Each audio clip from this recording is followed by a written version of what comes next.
Hola a todos, mi nombre es María José Fernández y vengo a hablarles hoy sobre la criobiopsia en el fenotipo fibrosante progresivo en enfermedad pulmonar intersticial.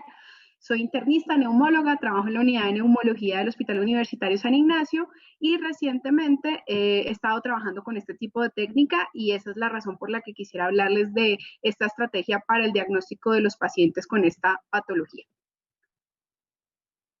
Entonces, la crioterapia no es una técnica nueva, es una técnica que se viene usando en el tracto respiratorio desde 1960 y consiste simplemente en la administración de un gas comprimido a través de una sonda, el cual viaja a una alta velocidad y cuando llega al extremo distal se libera generando rápidamente una disminución de la temperatura que puede llegar hasta menos 89 grados centígrados y de esta forma podría generar necrosis del tejido en el cual se pone en contacto la sonda.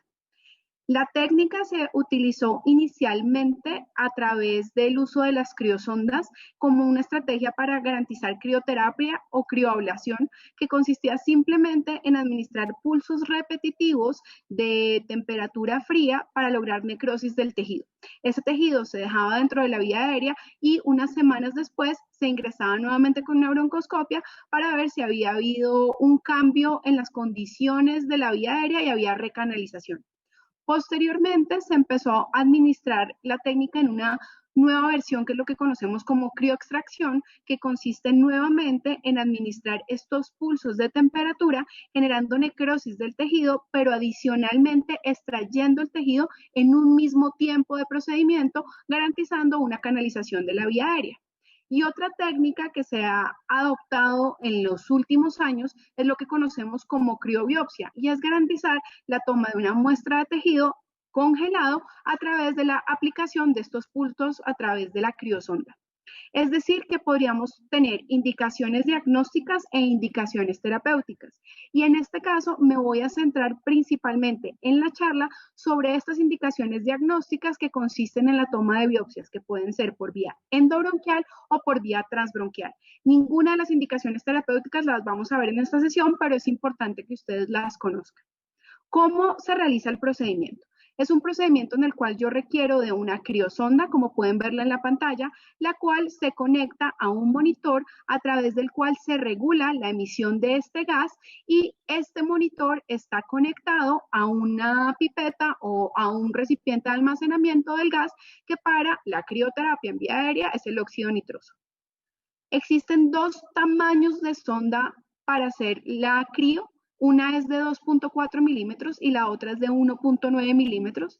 Se pueden usar cualquiera de las dos sondas. En general se sugiere que si uno está aprendiendo esta técnica, emplee la sonda de 1.9 milímetros por algunas complicaciones que vamos a ver más adelante, pero también depende de los recursos, el tipo de broncoscopio que tengamos y el tamaño del canal de trabajo del broncoscopio por el cual vamos a trabajar. En la sala normalmente debe estar presente un anestesiólogo que le transmite al paciente un estado de sedación profunda o anestesia general. Se sugiere que un neumólogo y dos enfermeras que funcionan como ayudantes, una para el anestesiólogo y la otra para el neumólogo. Sin embargo, dado la necesidad de trabajar a cuatro manos, muchas veces se prefiere que esta segunda auxiliar sea reemplazada por un segundo neumólogo que le colabora al neumólogo que está haciendo el procedimiento.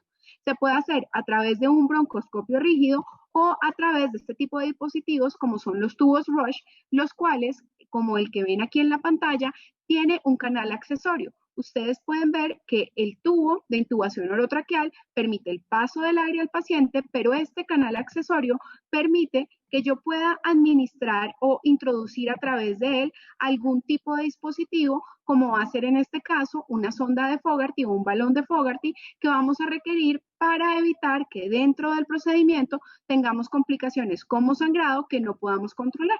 Esta es la forma como se introduce y como ustedes pueden ver se puede inflar el balón, el cual estaría en contacto con la vía aérea cuando estamos haciendo el procedimiento.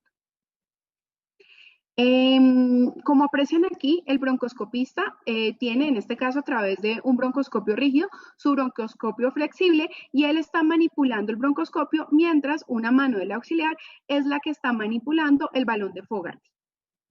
Adicionalmente, se introduce a través del canal de trabajo la criosonda y es a través de esta que se procede a emitir los cambios de temperatura y generar la toma de la muestra. Cuando vamos a hacer una biopsia por esta técnica, se debe ubicar la sonda en un sitio en el cual yo garantice una buena obtención de tejido, pero adicionalmente no tenga complicaciones como puede ser la presencia de un neumotórax. Este es el tipo de biopsias que se pueden obtener, que como ustedes aprecian en la fotografía, son de un tamaño mayor a las muestras que se obtienen de unas biopsias transbronquiales. Entonces, ¿cuál es la utilidad de esta técnica en el estudio de la enfermedad pulmonar intersticial? Y más adelante vamos a hablar un poco de este fenotipo fibrosante progresivo. Bueno, cuando nosotros pensamos en todo lo que son las enfermedades intersticiales, tenemos que tener en cuenta que existen más o menos 200 enfermedades que se agrupan de acuerdo a la etiología, de acuerdo a los hallazgos radiológicos, de acuerdo a todas esas pruebas serológicas, pero en general nosotros partimos de 200 enfermedades pulmonares intersticiales difusas que se agrupan en más o menos 10 patrones patológicos y más o menos 5 a 6 manifestaciones radiológicas, y tenemos que en este sentido poder lograr dar un diagnóstico definitivo etiológico puntual. Por esta razón es que el abordaje de esta patología antes se consideraba que la biopsia era algo estándar, pero hoy en día sabemos que se requiere la valoración por equipos multidisciplinarios y son estos equipos multidisciplinarios quienes realmente son el gol estándar para el diagnóstico y recae en estos grupos decidir qué pacientes se pueden beneficiar de la toma de este tipo de biopsias. ¿Qué es importante acá? Que las biopsias tienen algunas limitaciones. Cuando se ha visto acuerdos entre patólogos expertos que leen una misma patología, no siempre existe concordancia al 100%.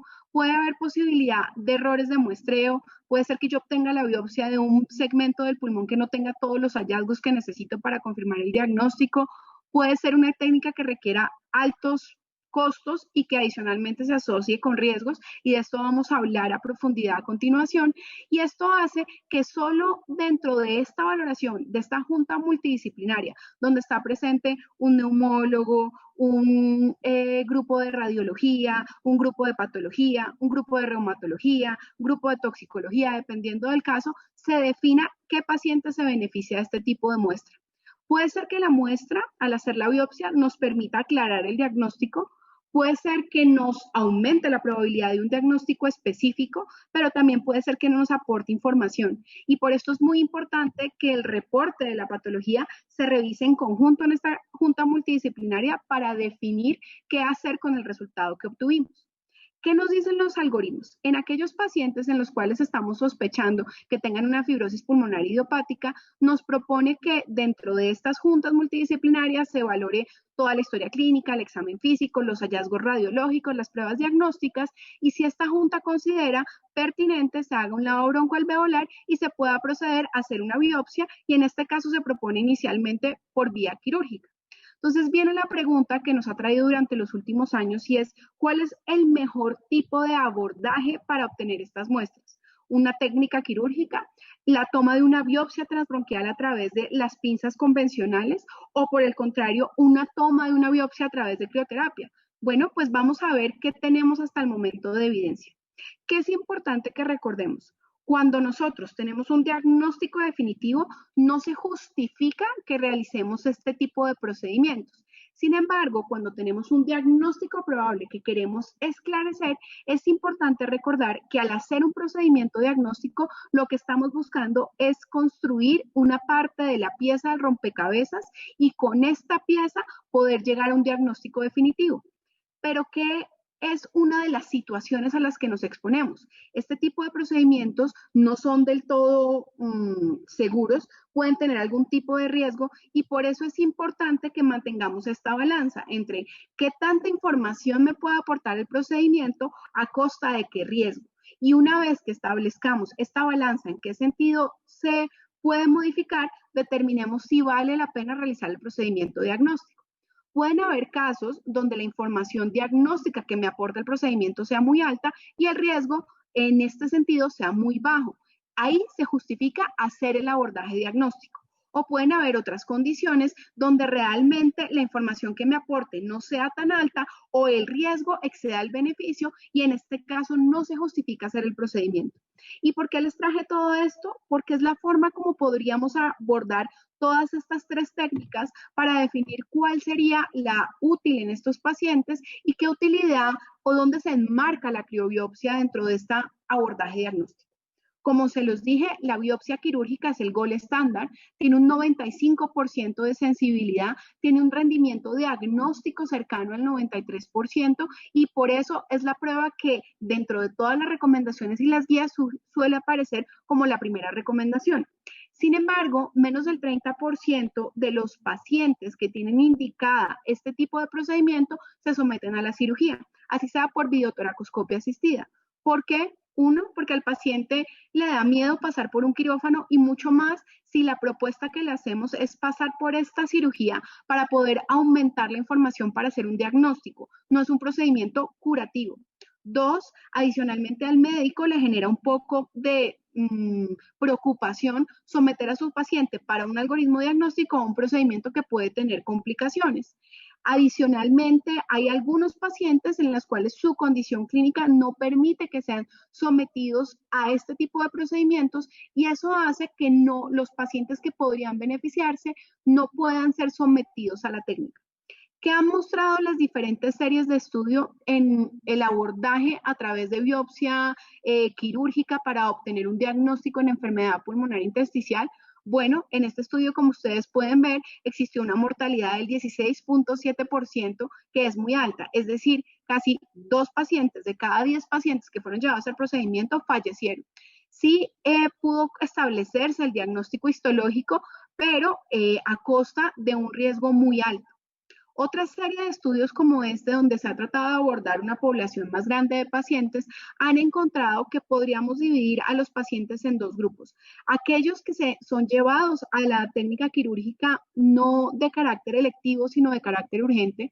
Estos pacientes o emergentes pueden tener un riesgo de mortalidad superior al 15% y suelen fallecer por insuficiencia respiratoria, falla multiorgánica o inmunosupresión. Y cuando son llevados de forma electiva, esta mortalidad varía, se habla en promedio de un 1.7%, pero puede llegar a estar cercana al 4.7%. ¿Y qué hemos visto? Que en aquellos pacientes que son llevados a un procedimiento electivo, en la medida en que tienen más comorbilidades, tienen más riesgo de fallecer. Este es el índice de Charlson y como ustedes pueden ver, en la medida que el puntaje va aumentando, el riesgo de mortalidad es más alto.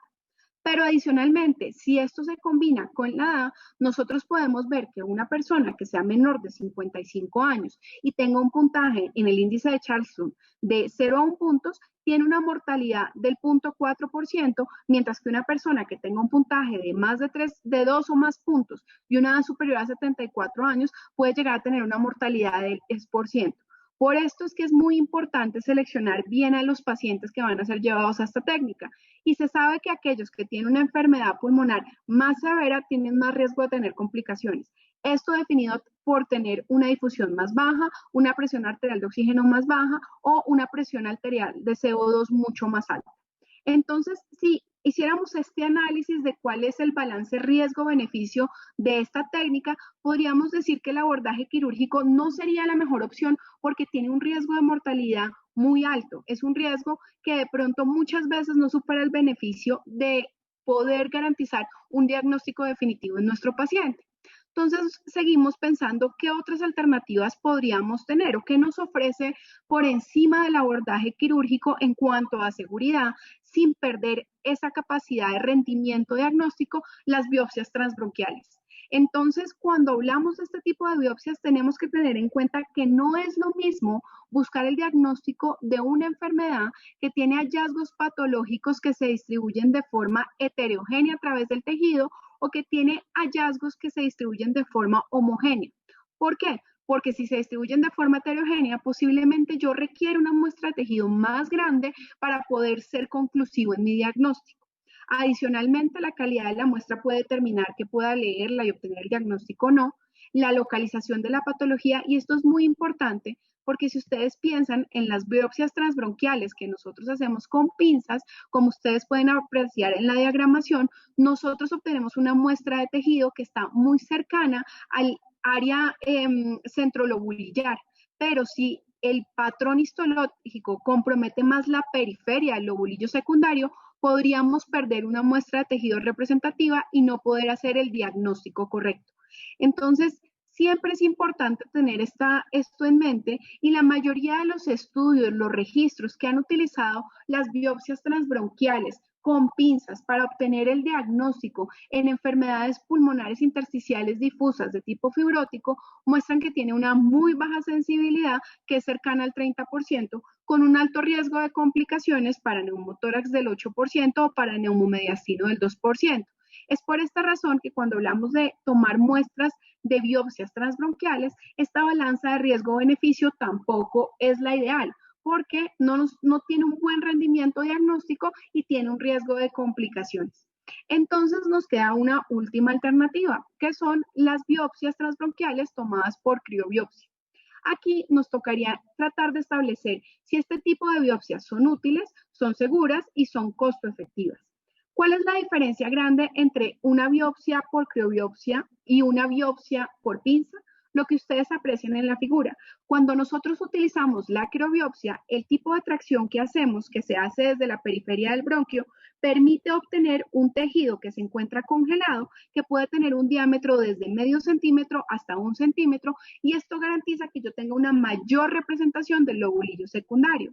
Cuando se han hecho comparaciones por patólogos respecto a las características de una biopsia tomada por pinzas de forma transbronquial o una biopsia tomada por criobiopsia de forma transbronquial, han encontrado que evidentemente, como lo aprecian en la parte inferior de la gráfica, las biopsias tomadas por crio son de mayor tamaño comparadas con las de pinzas, pero adicionalmente algo muy interesante es que son de mejor calidad, porque tienen menos artificios en todo lo que son los espacios alveolares. Y se ha visto que incluso no presentan artificios en esta serie, mientras que las biopsias tomadas por pinzas sí los presentan en cantidad moderada a severa.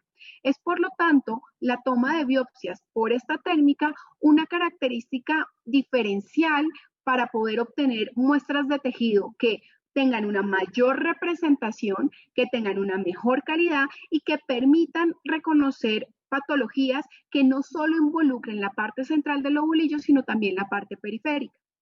¿Cuál ha sido el rendimiento de este tipo de pruebas? Bueno, hay muchos estudios que tratan de evaluarlo y que nos han mostrado que su rentabilidad diagnóstica es la adecuada. Tienen una rentabilidad que es del 83%, lo cual hace que sea una técnica útil para diagnosticar a estos pacientes, y adicionalmente cuando se hacen estudios donde se compara el rendimiento diagnóstico de esta prueba con el rendimiento diagnóstico del abordaje quirúrgico, miren que estoy hablando de un 83.7 versus un 92.7% a costa de poder someter al paciente a un procedimiento menos invasivo.